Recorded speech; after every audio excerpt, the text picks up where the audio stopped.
Hi, today we are in Yellowknife to talk about opportunities in renewable energies. My guest is Andrew Stewart from NT Energy. Andrew, first of all, tell us a bit about NT Energy. Thanks, JC. NT Energy is the business development arm for the NWT Hydro Corporation.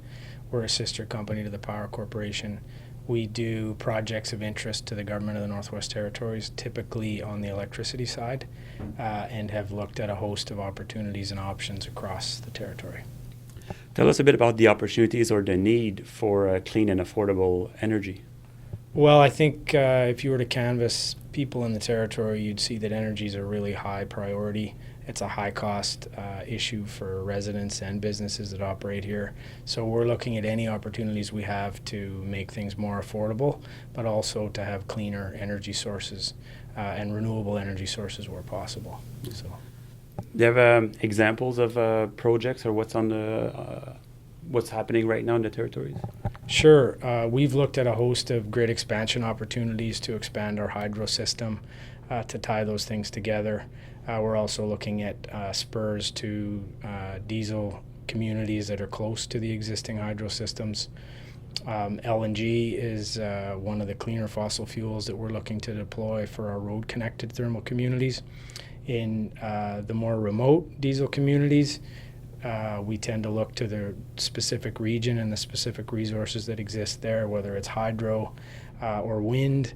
In the case of places like Berry Hill and Yellowknife and the Storm Hills in Inuvik, those are two candidate areas for potential wind development. Solar has been deployed successfully in Fort Simpson and Colville Lake, and we've got a hybrid project underway with a battery-driven solar and diesel hybrid system. It'll be the first of its kind in the territory at an industrial scale. So there's lots of opportunities to sort of displace and offset the use of diesel in those communities, and we're continuing to look to opportunities to do that. In the longer term, harnessing our hydro and taking advantage of some of those resources that are pretty much untapped as it stands today is certainly a priority. Hydro in the Lamart River is an area of interest. We've done some small-scale hydro projects. In the South Slave, we've got water monitoring and gauging underway in Kikiza, and we'll be looking for the results of a report in the Satu region on the Bear River Hydro Project, which would be a small 1 megawatt sort of scale run-of-river project up there.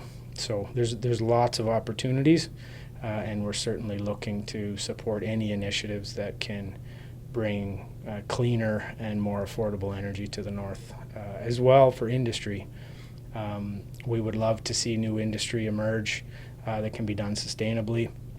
Hydro could be part of a solution for some of our communities that are closer to the grid. And so we're always looking for ways to grow the economy, but also find renewable and sustainable ways to do that. So.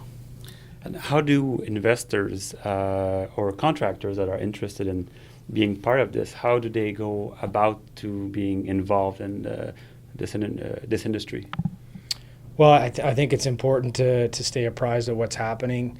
We've got some energy policy documents. The Power System Plan sets out a bit of a path forward for how we can introduce renewables and affordable energy across the north in each of our 5 regions across the territory. The Energy Action Plan speaks to the specific dollars that have been invested or will be invested by the GNWT to try and achieve those objectives. So that's a good place to see what the landscape looks like.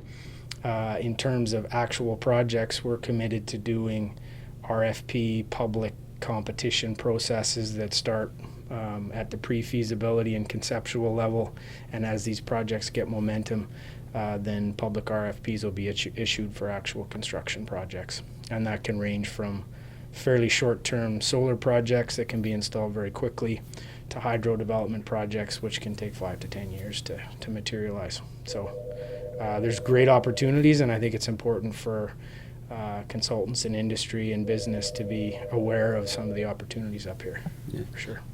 What are the things that people should be aware about, and what are the risks of doing business here that people should be aware about? Well, I think one of the common problems that we have with projects that actually proceed to construction is the cost. the cost of remote construction in places that are far flung from airports and roads and general infrastructure and transmission and power that can be taken for granted in other parts of the country and certainly in North America. So it's important to have local context and understand what the human resources component will need to be, what labor and equipment needs you're going to have to basically service some pretty remote projects in many cases. And so having that local knowledge and being tied into the local business market here in the territory is probably a really important mechanism to make sure you know what you're getting into, for sure. Great. Well, thanks for your time today. That was quite informative. And thank you. And we'll invite people to look at the DEC website to get more information.